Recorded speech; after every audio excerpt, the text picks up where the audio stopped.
అమ్మా, ఇవాళ ఏం చేస్తున్నావు? గుడ్లు ఉల్లిగడ్డ పులుసు చేస్తున్నా. గుడ్లు ఉల్లిగడ్డ పులుసా? సరే, చూపిస్తావు ఏమేమి కావాలి దానికి, ఎట్లా చేయాలి ఏంటి? చూపిస్తా. ఇప్పుడు దీంట్లోకి ఏమేమి కావాలంటే మన గుడ్ల పులుసులకి ఒక 4 గుడ్లు ఉడకబెట్టి పెట్టుకున్నా. నేనైతే 4 గుడ్లు తీసుకున్నా. మీ ఇష్టం, మీరు ఎన్ని గుడ్లు అయినా వేసుకోవచ్చు.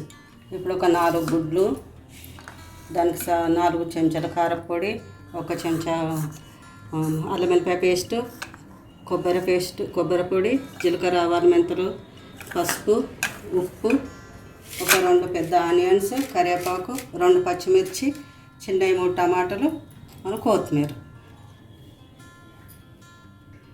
ఇవన్నీ కావలసిన పదార్థాలు.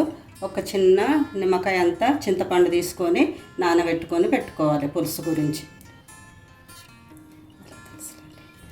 ఫస్ట్ మనము తీసుకున్న 3 చిన్న టమాటాలని చిన్న చిన్న ముక్కలు కట్ చేసుకొని మిక్సీ పట్టుకోవాలి.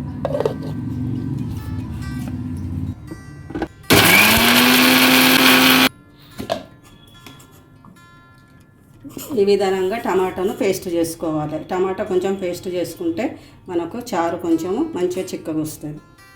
ఇప్పుడు మనము స్టవ్ ముట్టించుకొని బగోన పెట్టుకుందాం. ఈ బగోన ఇప్పుడు వేడెక్కింది. ఇప్పుడు మనము దీంట్లోకి ఒక 3 స్పూన్ల ఆయిల్ వేసుకోవాలి.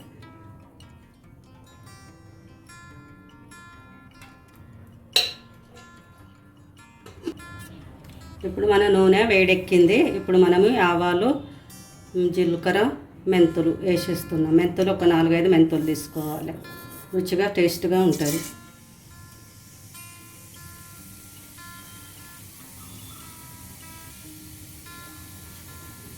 ఇప్పుడు మన ఆవాలు కొంచెము వేగంగానే, జీలకర్ర ఆవాలు వేగంగానే ఇప్పుడు మనం దీంట్లోకి కట్ చేసుకున్న ఆనియన్స్ వేసుకోవాలి. ఆనియన్స్ మంచిగా సన్నగా పొడుగ్గా కట్ చేసుకోవాలి.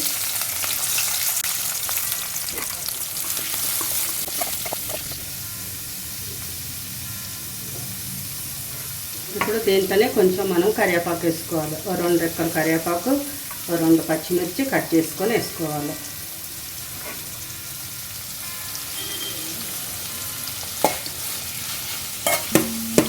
ఇది బాగా మంచిగా ఎర్రగయ్యేటట్టు వేయించుకోవాలి.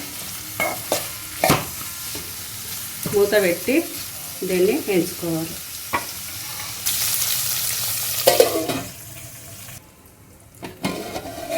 రెండు నిమిషాలు మనము వేగినాక కలుపుకోవాలి. ఇప్పుడు మన ఆనియన్స్ మంచిగా వేగినాయి. చాలా ఈ విధానంగా చారులో వేగితే సరిపోతుంది. ఇప్పుడు దీంట్లోకి మనము తీసుకున్న అల్లం వెల్లిపాయ పేస్ట్ 1 చెంచా వేసుకోవాలి.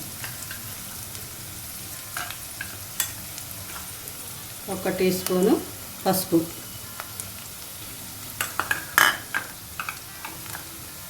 2 టీ స్పూన్ల ఉప్పు.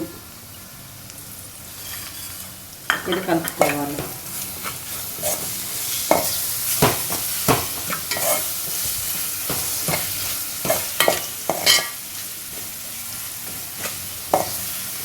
ఇది కొంచెము వేగనివ్వాలి.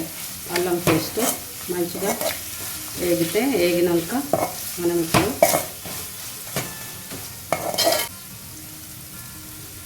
ఇప్పుడు ఇవి కొంచెం వేగినాక మనము మిక్స్ పట్టుకున్న ఈ టమాటా పేస్ట్ని వేసుకొని కలుపుకోవాలి.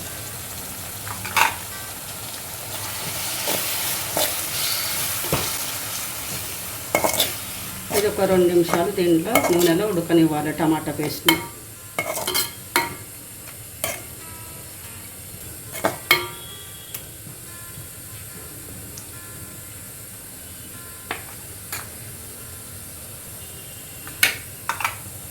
నిమిషాలు ఉడికినాక మనము తీసుకున్న 2 టీ స్పూన్ల కొబ్బరి పొడి వేసుకోవాలి.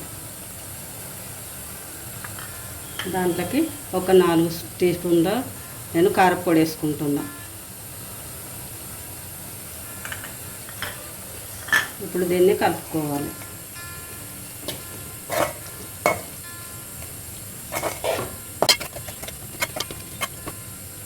దీన్ని కొంచెం ఉడకనివ్వాలి.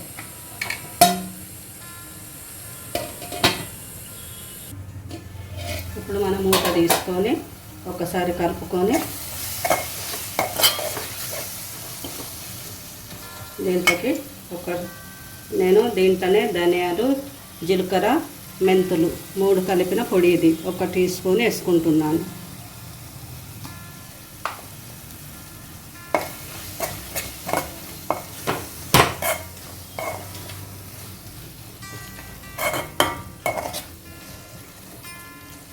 ఇప్పుడు ఇది కలుపుకున్నాక ఇప్పుడు దీంట్లోకి మనము పులుసు పోసుకుందాం. ఇప్పుడు మనము ముందు నానబెట్టుకున్న పులుసును పిసికి ఇప్పుడు దీంట్లోకి పోసుకోవాలి.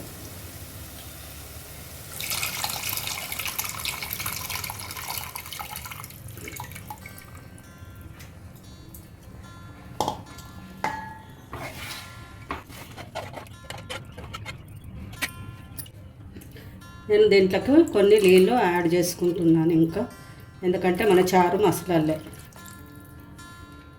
మనకు మసలేటప్పుడు ఇది దగ్గరికి అవుతుంది, అందుకే కొన్ని వాటర్ కూడా పోసుకొని నీళ్ళు పోసుకొని కలుపుకోవాలి.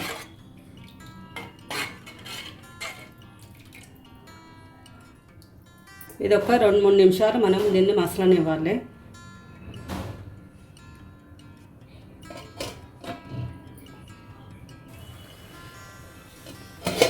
ఇప్పుడు ఇది ఒక 5 నిమిషాలు మంచిగా మసలింది. దీంట్లోకి కొంచెం గరం మసాలా వేసుకుంటున్నాను నేనైతే. ఇప్పుడు దీంట్లోకి మనం తీసి పెట్టుకున్న గుడ్లు వేసేసుకోవాలి.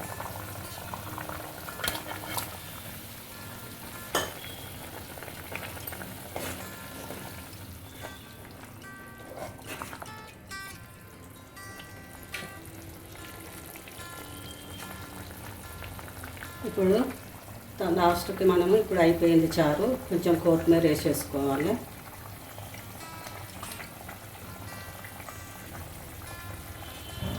కొత్తిమీర వేసుకొని కలుపుకొని ఒక 2 నిమిషాలు ఉడకనిచ్చి మన స్టవ్ను పెట్టేసుకోవాలి.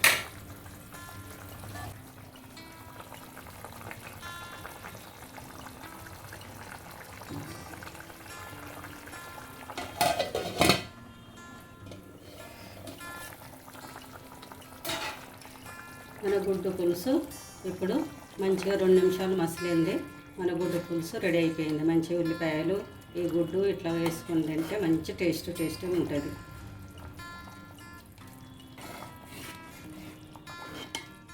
గుడ్డు పులుసులా ఉల్లిపాయలు ఎక్కువ ఉంటేనే మంచి టేస్ట్ ఉంటుంది. మన కర్రీ రెడీ అయిపోయింది.